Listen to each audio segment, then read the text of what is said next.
Mes bien-aimés dans le Seigneur, je vous salue et je vous bénis tous dans les noms puissants et merveilleux de notre Seigneur et Sauveur Jésus-Christ de Nazareth.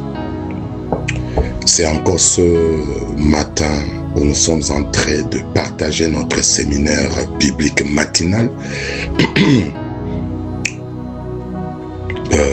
Votre humble serviteur, le révérend docteur Nicolas Tongo. Nous avons commencé cet enseignement hier dans le livre de Genèse 16, le verset 1 à 9. Nous aurons évidemment à développer par la grâce de Dieu au-delà du verset 9, descendre jusqu'en bas, jusqu'au verset 16, si Dieu nous accorde le temps. Hier, nous avons essayé de parler de ces grands thèmes, les péchés liés à nos caractères. C'est un piège mortel. Bien aimé, quand je dis piège mortel, sincèrement la vérité, c'est un piège mortel. Pourquoi mortel? Parce que nous tombons tous dans ces pièges de l'ennemi où le diable utilise nos propres caractères pour nous faire échouer, pour nous détacher même dans les plans divins de Dieu, pour nous mettre même en conflit avec Dieu. Vous savez, je vous ai parlé de beaucoup des hommes de Dieu. Nous prenons par exemple l'exemple de Moïse. À cause de son défaut de caractère de la colère, Moïse n'a pas pu entrer à la terre promise. Vous voyez, prenons encore exemple, je vous ai parlé hier de Géasi. À cause de son défaut de péché du caractère qui était la cupidité et l'envie, Géasi n'a pas terminé son ministère à côté de l'homme de Dieu. Il n'a pas fini, il a mal fini, il a fini avec la lèpre. La lèpre de Naaman s'est attachée à lui. Vous voyez, c'est-à-dire que nous devons faire très attention avec nos caractères. Voilà pourquoi cet enseignement est tellement puissant, tellement important que l'Église n'a jamais parlé.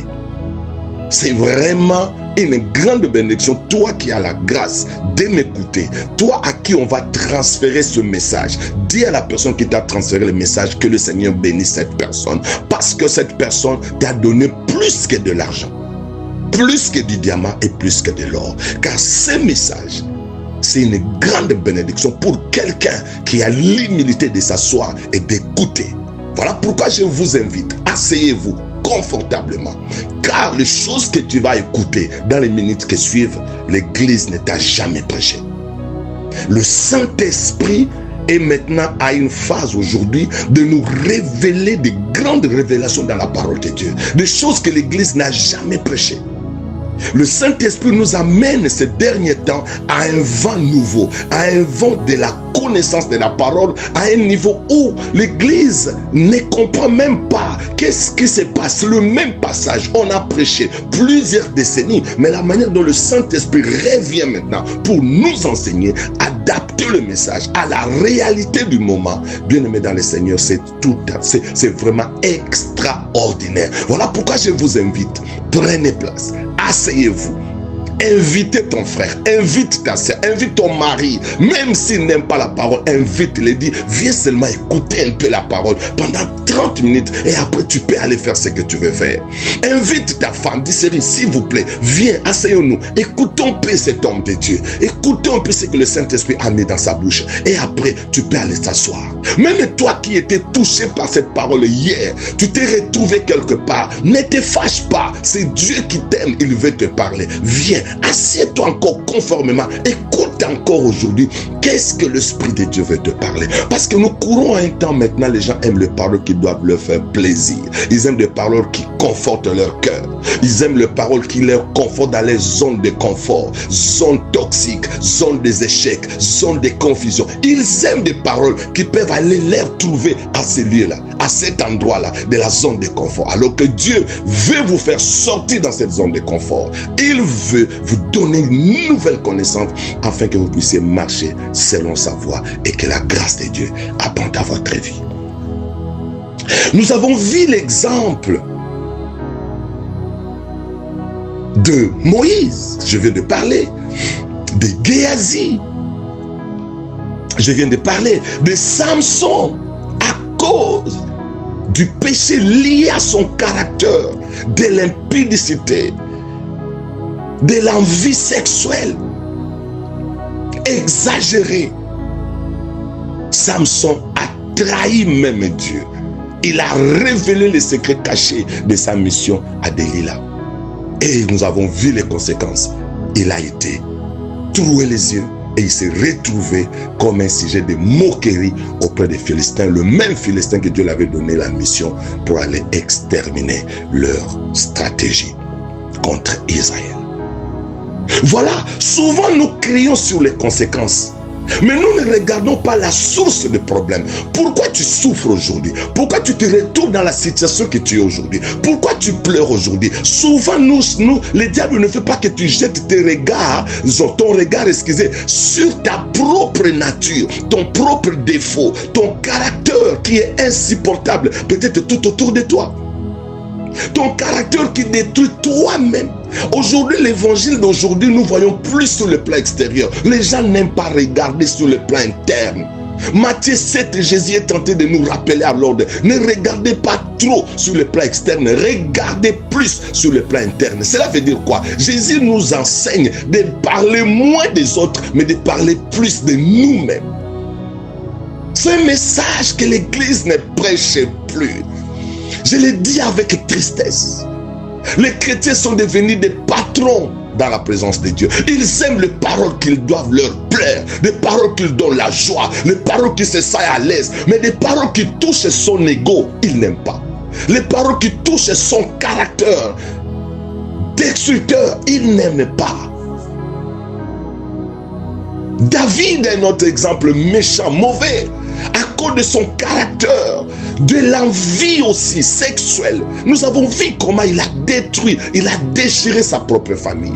Bien-aimé, ton caractère peut te causer des dégâts énormes dans la vie. Ton caractère peut même t'exclure du plan de Dieu. Ton caractère peut changer ton parcours. Ton caractère peut te dévier de ta destinée. Ton caractère peut chasser les gens à côté de toi. Ton caractère peut détruire une bénédiction que l'Éternel t'avait donnée. Mais à cause de ton caractère, tu peux te retrouver aujourd'hui abandonné. Tu peux te retrouver aujourd'hui, la grâce, la bénédiction qui était entre tes mains s'est échappée de ta main.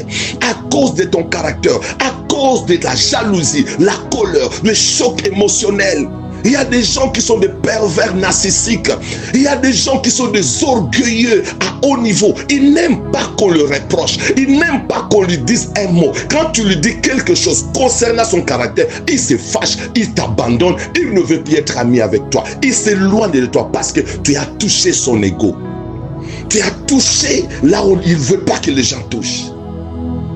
Il y a des gens qui sont des mythomanes. Ils restent comme ça. Ils rêvent quelque chose. Ils créent la situation par lui-même. Et ils commencent à propager. Oh, ils sont contre moi. Oh, il est ceci. Tu inventes quelque chose. Peut-être quelqu'un, il peut ne pas avoir peut-être répondu à ton appel. Toi, directement, tu dis, pourquoi il n'a pas répondu à mon appel? Directement, tu commences à soupçonner. Ah, il n'a pas répondu. C'est qu'il est en colère contre moi. C'est qu'il est ceci. Il est ceci. Et tu développes ça. Et demain, tu as un comportement inapproprié contre cette personne. Mais tu ne comprendras pas lorsqu'il y aura des conséquences dans ces conflits-là. Tu ne sauras pas que c'est toi qui étais à la base. Nous avons vu ici. C'est Agar qui était à la base du conflit. C'est elle qui a commencé. Sarah l'a aimé. Sarah a autorisé à son mari de passer nuit avec Agar. J'aimerais poser une question à une femme. Je mets une pause d'abord là-bas. Je pose une question à une femme. Est-ce que vous qui êtes des femmes, est-ce que c'est facile à une femme de donner son mari à une autre femme, même ta propre soeur? C'est la chose que la femme ne peut pas faire, c'est celle-là. La femme ne peut jamais donner son mari à une autre personne pour passer nuit avec. C'est ce qu'une femme ne peut pas faire, même si elle est bête, même si elle est poltron, même si je ne sais pas comment. C'est la chose qu'une femme ne peut pas faire. Mais Sarah l'a fait. Juste pour chercher la paix et la joie dans sa maison. Elle l'a fait. Elle a donné son mari à sa servante, chose grave, même pas à sa soeur, mais à sa servante, une étrangère égyptienne. Elle a donné son mari. Regardez le niveau de cœur de Sarah. Bien sûr que cela va coûter aussi cher à Sarah, parce que ce sont les choses que nous allons développer bientôt. Voilà pourquoi je te dis, ne bouge pas, reste là. Il y a des grandes révélations que tu écouteras aujourd'hui. Depuis que tu lis la Bible, on ne t'a jamais prêché ce message. de Genèse 16, de la manière dont le Saint-Esprit va nous bénir aujourd'hui. Je suis en train de bouillonner de joie moi-même quand l'Esprit de Dieu me parlait, quand il me révélait toutes ces révélations. J'ai dit waouh, la Bible est intarissable. La Bible est une source intarissable. Demain encore, il y aura quelqu'un qui va encore prêcher des révélations sur le même passage, beaucoup plus approfondi par rapport à ce que nous sommes en train d'apprendre encore aujourd'hui. Notre Dieu est formidable. Assieds-toi, il y a des révélations bouleversantes que tu vas écouter aujourd'hui. Sarah donne son mari à une femme étrangère. Et cette femme étrangère va bénéficier, je ne sais pas combien de nuits qu'Abraham a eu avec Agar, jusqu'à ce qu'elle tombe enceinte. Mais regarde quelqu'un qui t'a fait du bien comme ça, et tu tombes enceinte, et demain tu retournes contre elle, tu commences à l'insulter, tu commences à la mépriser, tu commences à considérer qu'elle est rien, elle est nulle dans cette maison. C'est toi qui vas donner bientôt un enfant à Abraham, c'est-à-dire c'est toi qui dois devenir la maîtresse de la maison. Quel est le niveau d'ingratitude? Pourquoi? Cela est lié au caractère d'Agar, une orgueilleuse, une ingrate, quelqu'un qu'on fait du bien, elle oublie le bienfait d'une autre personne. Combien de personnes nous avons ici qui sont des chrétiens, qui parlent la langue, qui vont à l'église, qui travaillent dans la sécurité, qui travaillent dans les protocoles, qui est le secrétaire particulier du pasteur, qui est même un pasteur, un apôtre, un docteur, un professeur. Mais un évangéliste, mais il a la jalousie dans son cœur, il a l'esprit de l'ingratitude dans son cœur. Tu lui fais du bien, mais il retourne le bien en mal contre toi. Combien nous vivons aujourd'hui? Nous vivons des Agars, plein des Agars tout autour de nous. Je vous ai parlé hier, il y a des hommes de Dieu aujourd'hui. Tu es devenu ce que tu es aujourd'hui grâce à une maman, à un papa, à un groupe de gens qui t'ont soutenu le début de ton ministère. Car tout ministère au début n'a jamais été facile. Il y a toujours des difficultés, il y a toujours des combats, il y a des problèmes. Mais nous regardons aujourd'hui l'ingratitude de beaucoup des hommes de Dieu. Laissez-moi toucher le point sensible que les hommes de Dieu n'aiment pas qu'on parle. Combien des hommes de Dieu sont des ingrats comme Agar?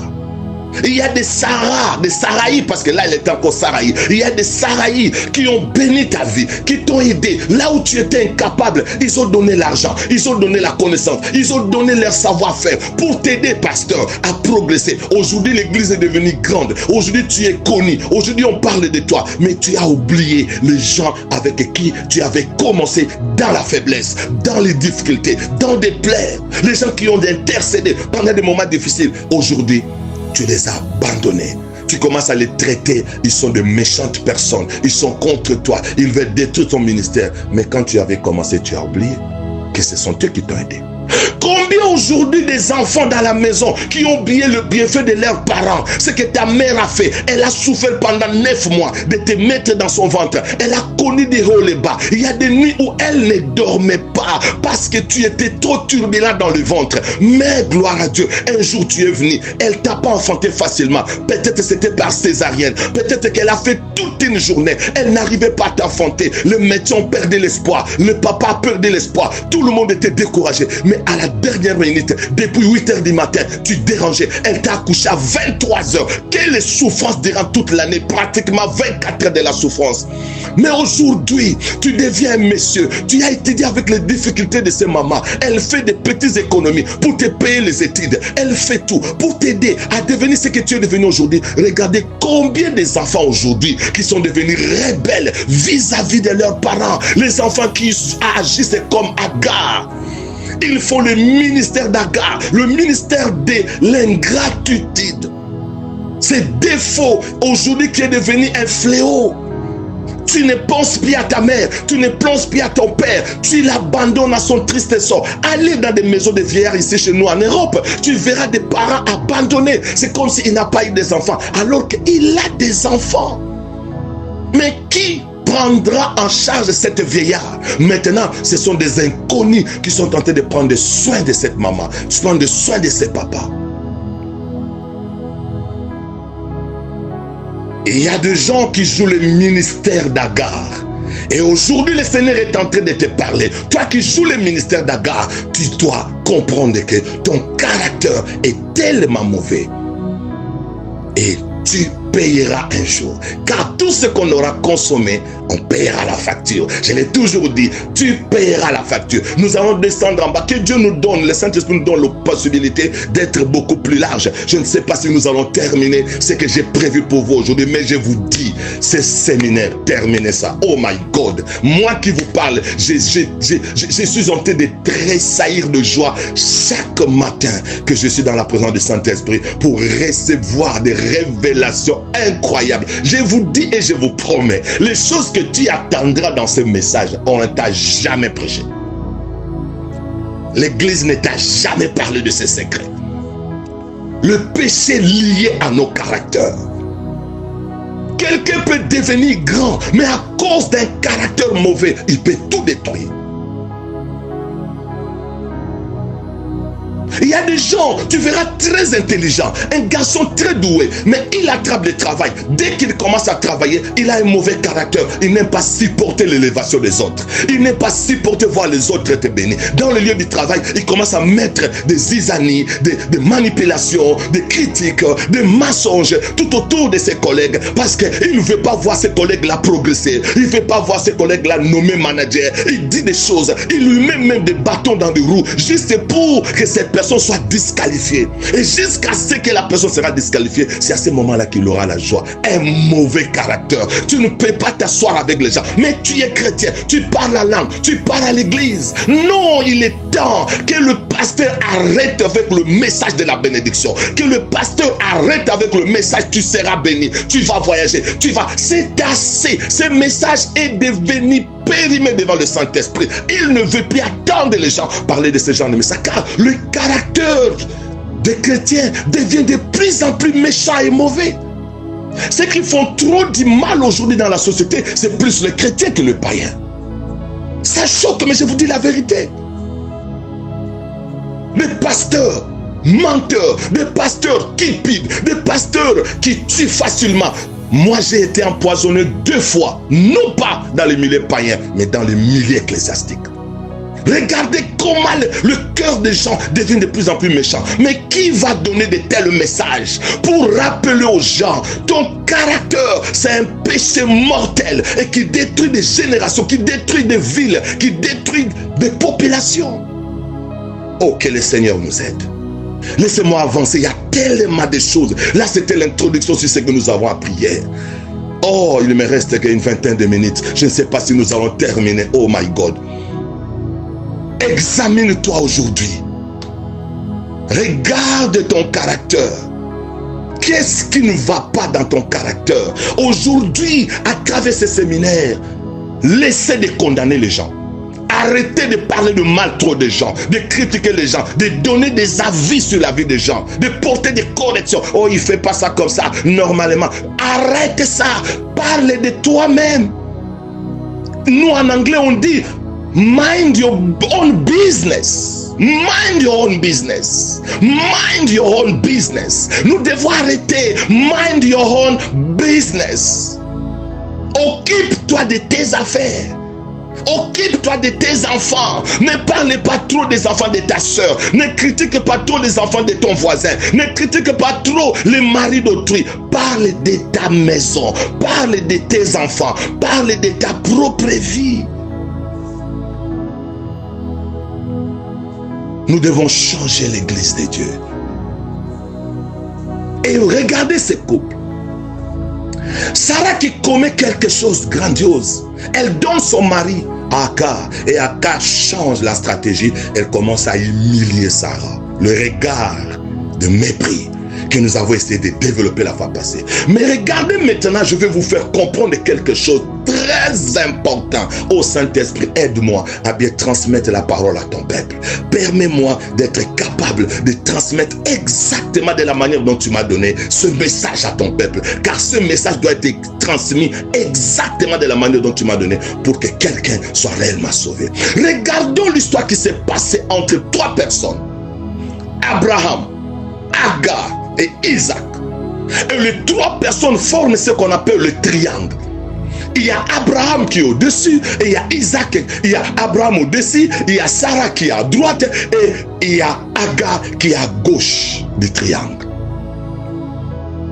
J'ai nommé ces conflits psychologiques comme le triangle de Bermude relationnel. C'est-à-dire, le mot Bermude, je me suis inspiré de ce triangle de Bermude qui est situé à l'océan Atlantique, au large de la côte du sud-est des États-Unis. Ce triangle, toute personne qui entre dans ce triangle ne sort jamais vivant. Tout bateau qui entre dans ce triangle ne sort jamais vivant. C'est la disparition totale. Alors, j'ai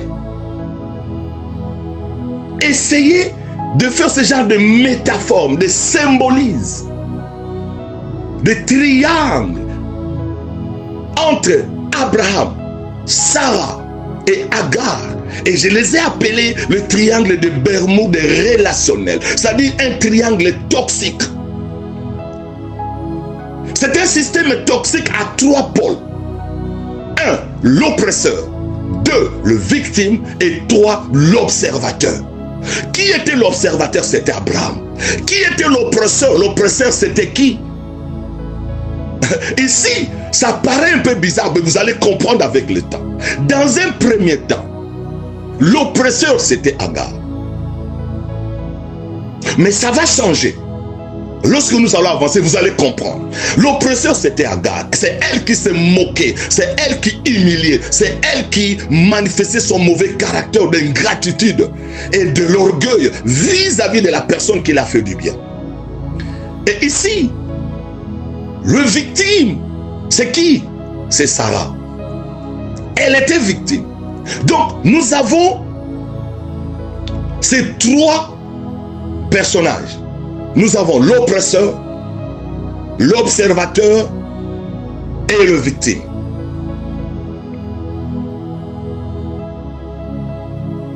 Elle était victime, pourquoi? Sarah. Elle était victime du bien qu'elle a commis et ce bien a retourné mal contre elle. Nous allons voir dans ce triangle, aucune ici n'est gagnante. Celui qui semble gagner, comme Sarah, c'est-à-dire, mais il va perdre la paix. Il semble gagner, mais il va perdre la paix. Elle ne va pas gagner, excusez, elle va perdre la paix. Je suis en train de chercher à vous faire comprendre une réalité. Même celui qui est oppresseur, il croit que je suis en train de gagner, mais à la fin du temps, tu comprendras que non, tu n'as pas gagné. Même celui qui est victime, il peut croire que c'est seulement moi qui est victime, je suis perdant. Mais à la fin, elle ne sait pas comment ça peut se terminer aussi envers elle-même. Sarah a fait du bien, mais elle est tombée victime à cause de son bien. Et même toi qui es passif, c'est-à-dire observateur, tu observes la situation. Parce que souvent, lorsqu'il y a des conflits entre des gens, entre des personnes, qu'est-ce qui se passe? Il y a toujours un observateur. Quelqu'un qui n'est pas dans les conflits. Quelqu'un qui est en dehors des conflits, comme Abraham. Il était en dehors des conflits. Mais il était obligé de porter main forte devant 2 personnes qui sont dans des conflits. Le plus grand danger, quand quelqu'un est dans une position d'observateur, souvent vous allez voir cette personne qui est observateur risque de tomber dans les triangles de Bermude. C'est-à-dire des triangles toxiques, des triangles où on entre, on ne sort plus, on entre, on devient victime. Alors que je n'étais que simple observateur. Moi j'ai vu comment ils ont commencé leur conflit. Moi j'ai vu comment Sarah et Agar étaient en train de discuter. Je suis venu pour essayer de trancher. De ma façon, de ma nature en tant qu'être humain, j'ai vu que Sarah avait raison.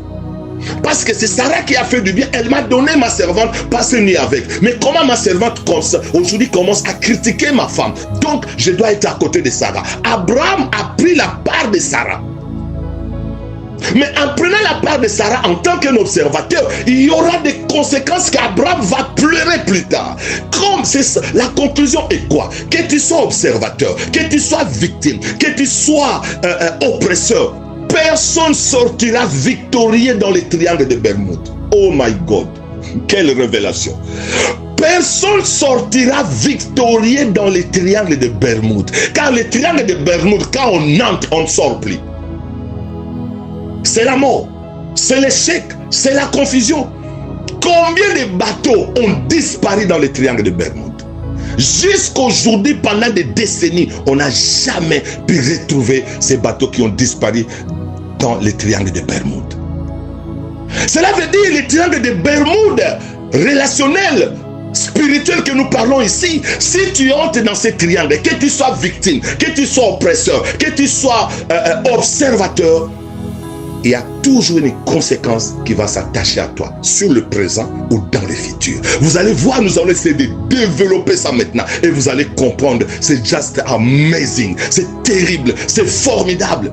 Voilà pourquoi aujourd'hui, tu seras, excusez-moi, tu seras enseigné pour comprendre que le plus grand travail, ce n'est pas de prendre parti de quelqu'un. Le plus grand travail, ce n'est pas de crier je suis victime. Le plus grand travail, ce n'est pas aussi d'oppresser quelqu'un, d'être injuste. Non, car vous tous, vous allez tomber dans le triangle de Bermude.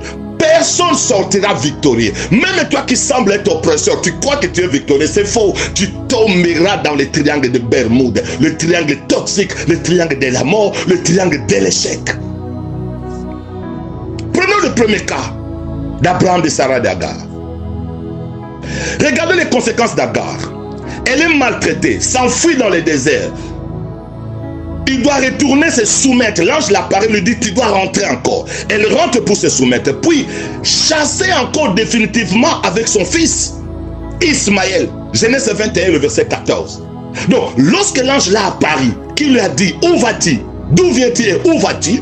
Maintenant, tu dois retourner. Elle a retourné avec sa grossesse parce qu'elle ne savait même pas qu'elle était enceinte. C'est l'ange qui l'a révélé que tu es enceinte. Voilà pourquoi j'aimerais ouvrir une parenthèse. Bien aimé dans le Seigneur. Souvent, lorsqu'il y a une grande bénédiction qui veut venir devant toi, ce que le diable fait, il vient t'attaquer pour que cette bénédiction ne puisse pas voir le jour.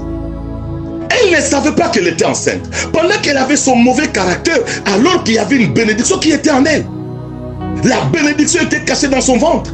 Mais elle ne savait pas. Elle commençait à se manifester dans de mauvais sens, un mauvais caractère, des choses mauvaises pour que Sarah puisse chasser cette femme de la maison. Bien aimé dans le Seigneur, souvent lorsque nous atteignons le sens de la bénédiction, souvent lorsqu'il y a une bénédiction qui vient devant toi, tu as une grossesse de la bénédiction, tu as une grossesse d'élévation, tu as une grossesse peut-être de voyage, tu as une grossesse de mariage, tu as une grossesse d'un travail, tu as une grossesse de choses extraordinaires, d'un ministère que Dieu est en train de préparer pour toi. Le diable précède cette grossesse avec des attaques.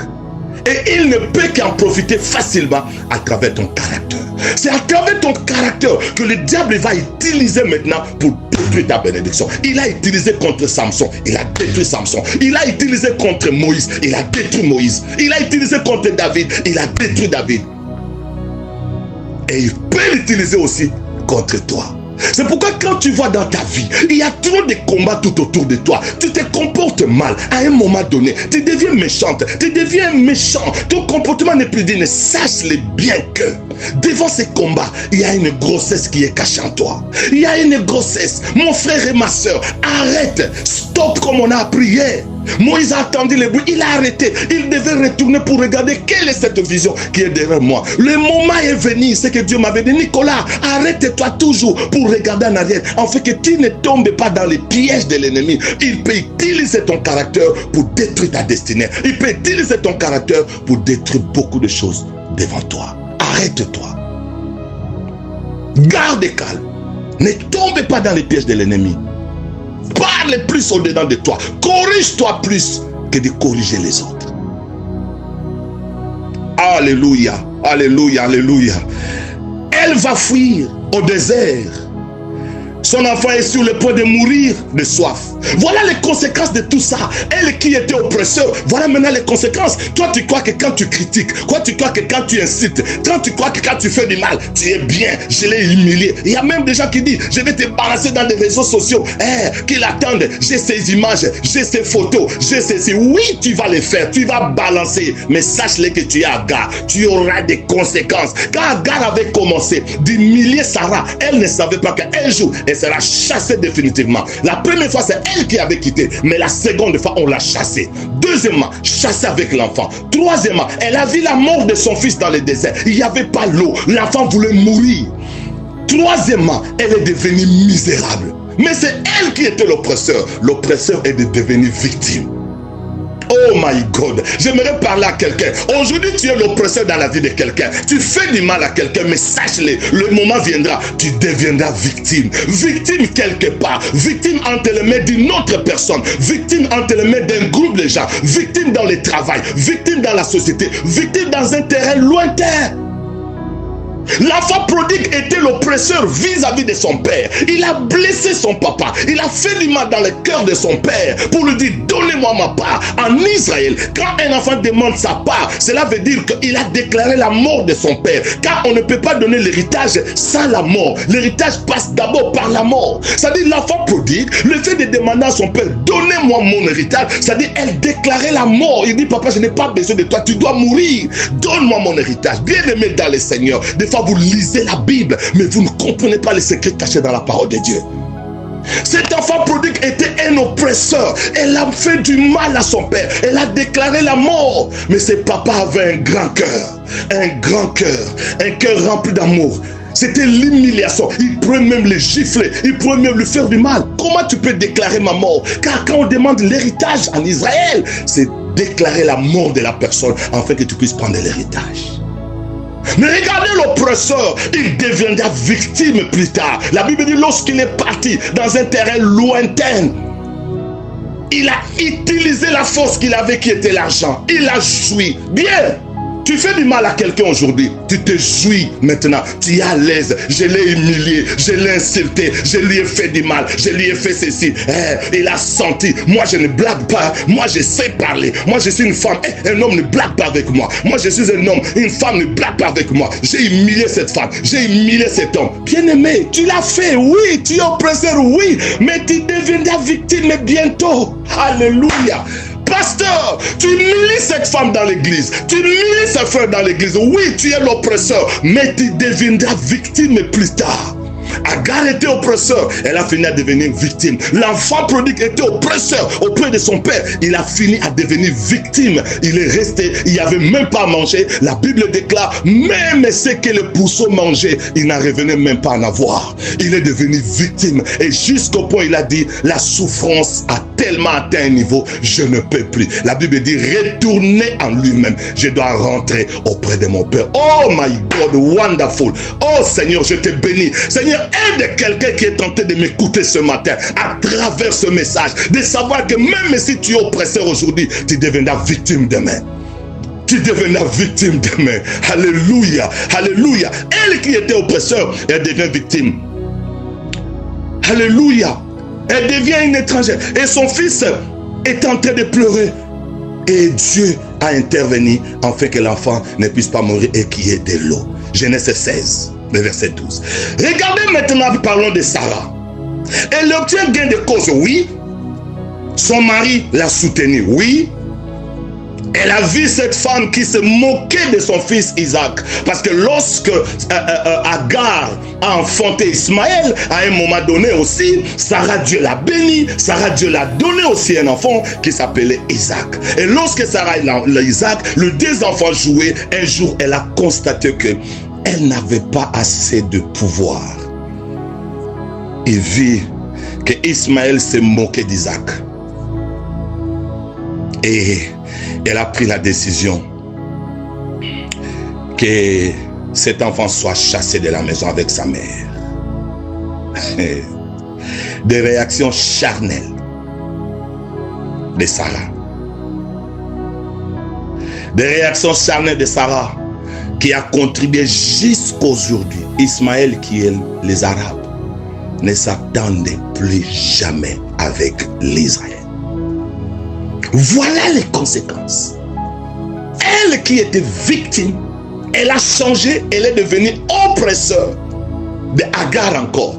Elle a chassé Agar. Elle est devenue oppresseur. Et elle a cru, en étant oppresseur, elle restera oppresseur. Non, tu redeviendras encore victime. Oh my God. Est-ce que quelqu'un est en train de comprendre la révélation cachée du Saint-Esprit? Comment le Saint-Esprit est en train de nous enseigner ici? Tu peux être oppresseur, tu deviendras victime. Tu peux être victime, mais si tu n'es pas sage, si tu n'es pas maligne, si tu n'as pas de retenue, tu peux aussi devenir oppresseur demain. Oh, il y a des révélations. Ce séminaire, ne manquez pas. Nous allons approfondir des choses. Et quand nous allons descendre encore en bas, oh my God, là tu seras encore tué. La troisième partie, la troisième série que nous allons apprendre encore demain, ça sera encore grave.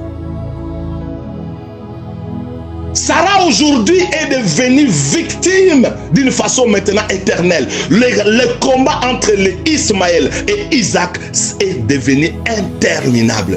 Parce que Sarah, qui était victime à cause de l'oppression, mais elle n'a pas su se maintenir. Elle n'a pas su rester dans la présence de Dieu. Demander à Dieu de protéger sa foi. Sarah a agi charnellement. En agissant d'une façon charnelle, elle a usé des réactions charnelles, croyant que je suis dans la paix, je suis dans mon droit, je dois faire ceci. Ok, c'est bien. Elle a chassé Agar. Agar qui était oppresseur devient victime. Et Sarah qui était victime devient oppresseur. Et Sarah croit que oui, maintenant je suis calme, elle est partie, j'ai la paix. Elle ne savait pas que dans le futur, il y aura un combat éternel entre Ismaël et Isaac. Ismaël qui représente les Arabes et Isaac qui représente Israël. Aujourd'hui, nous avons les Palestiniens et l'Israël. Nous avons l'Iran et l'Israël. Des guerres terribles, interminables. Il y a des morts et des morts et des morts et des morts. À cause de qui? À cause de Sarah qui n'avait pas maîtrisé l'oppression d'Agar. Agar faisait du mal, mais Sarah devait avoir la sagesse de rester dans la présence de Dieu, d'attendre la voix de Dieu, de rester calme, de ne pas agir sous les émotions. Bien-aimés dans le Seigneur, souvent lorsque nous sommes dans des chocs, nous sommes dans la colère, nous sommes dans des chocs émotionnels, nous agissons toujours du côté de l'erreur. Que personne te trompe. Lorsque tu es en colère, lorsque tu es dans des chocs émotionnels, n'agis pas. Restez tranquille, restez calme, prenez du temps dans la prière, parce que le fait d'agir, même si tu étais victime, tu risques de devenir oppresseur. Même si tu étais oppresseur, tu risques de devenir victime. Et même toi, Abraham, toi qui se dis ça ne me concerne pas, j'ai seulement dit une phrase, j'ai seulement conseillé, j'ai seulement fait ceci. Bien-aimé dans le Seigneur, restez neutre. Abraham, restez neutre. N'entrez jamais dans des conflits de gens. Tu paieras aussi la facture. Peu importe les conseils que tu donneras, tu paieras aussi la facture. Je vais vous démontrer ça bibliquement. Il y a des choses en bas que nous allons en parler. Des réalités. Nous voyons Abraham, il est déchiré. La Bible dit que cela déplut fortement Abraham de chasser son propre fils. Genèse 21, le verset 11. Il subit la douleur de perdre de son premier-né. Ismaël, c'était son premier-né. Imagine toi, ta femme dit chasse l'enfant et tu veux rester, Dieu dit obéis. Oh my God. Tu vois, toi qui étais l'observateur dans ce triangle, tu étais là pour conseiller, tu étais là pour juger. Beaucoup de gens, lorsqu'on vous amène des problèmes, des conflits de gens, vous vous mettez en position de roi ou de reine. C'est toi qui juges, c'est toi qui donnes un mot, c'est toi qui contrôle, c'est toi qui oriente. Mais tu ne sais pas. Oh, quelle révélation, Saint-Esprit, merci de m'avoir aidé à comprendre ces choses. Tu ne sais pas que ton tour aussi viendra, tu payeras la facture. Les conflits entre deux personnes, ta soeur avec son mari, toi tu viens, tu commences à conseiller à ta soeur, cet homme-là ne te mérite pas, il est méchant, abandonne-la, vas-y, reste ta vie, fais ta vie, demain Dieu va te donner un autre homme, Dieu va te bénir. Oui, c'est pas mauvais. La Bible dit, lorsque Sarah a décidé de chasser, Dieu n'a pas dit non. Dieu a dit oui. Abraham obéit. Tu sais pourquoi? A dit oui, parce que tu es un observateur sans esprit de chercher d'abord la face de Dieu. Comme tu avais accepté déjà pour la première fois ce que Sarah t'avait dit, pourquoi tu vas refuser encore pour la seconde fois? Accepte. C'est-à-dire la réponse de Dieu disant à Abraham, accepte ce que ta femme dit, n'était pas une réponse positive. C'était une réponse. Dieu voulait rappeler à Abraham à l'ordre. Tu avais déjà accepté une fois. Pourquoi tu vas encore refuser? Fais-le. C'était une reproche qu'Abraham n'avait pas compris. Il devait s'humilier encore, pleurer devant la présence de Dieu pour l'erreur qu'il avait commise pour la première fois. Et Dieu pourrait peut-être changer la situation. Mais Abraham n'avait pas compris. Toi qui as été toujours un conseiller devant quelqu'un, devant un conflit, et tu as pris une partie pris, et tu as dit quelque chose. Aujourd'hui, tu te réjouis d'avoir conseillé quelqu'un de détruire son mariage. C'est une bonne chose. Mais tu oublies, tu payeras la facture. Abraham a payé la facture. Il a soutenu Sarah. Il a chassé Agar, humilié Agar. Il a payé la facture. La douleur de son premier fils aîné devait quitter la maison. La honte de sa faiblesse. Il vit avec des conséquences de ses deux mauvais choix. Il a écouté Sarah dans la chair, puis écouté Sarah dans la dureté. Il est la grande victime de ses propres décisions. Oh, que le Seigneur vous bénisse. Je suis obligé d'arrêter. Je vais vous donner encore un deuxième exemple de Jacob, de Léa et de Rachel. Encore des révélations profondes. Mais nous sommes obligés d'arrêter là. Voilà. Aujourd'hui, on s'arrête là. Écoute-moi comme conseil, je m'aimerais te dire. Devant le triangle de Bermude, personne sort vainqueur. Que ce soit l'observateur, que ce soit le victime, que ce soit l'oppresseur.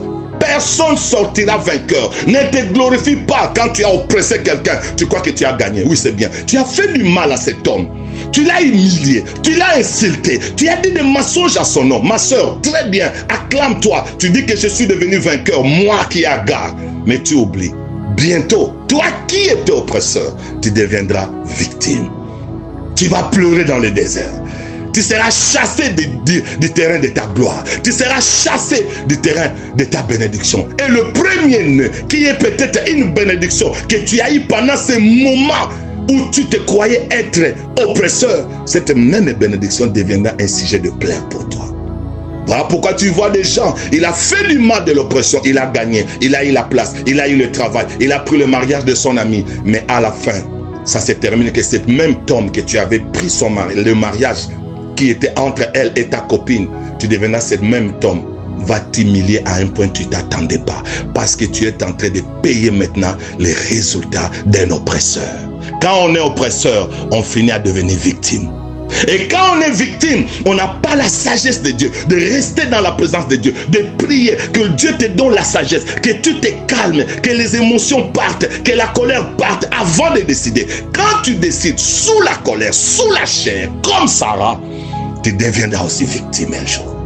Et toi qui es l'oppresseur, toi qui es l'observateur, si aussi tu ne vas pas dans la présence de Dieu, demandez à Dieu conseil. Qu'est-ce que je peux faire? Qu'est-ce que je peux donner conseil? Ma soeur m'a amené le problème de son foyer. Elle m'a dit que son mari est ceci. Mon frère m'a amené le problème de sa femme. Il m'a dit que sa femme est ceci. Moi, je suis un pasteur. Je tranche le problème d'un couple. Il faut toujours aller vers Dieu, demander à Dieu. Parce que toi qui es observateur, tu risques de devenir demain aussi victime.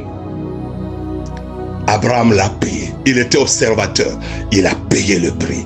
Oh, que le Seigneur bénisse quelqu'un.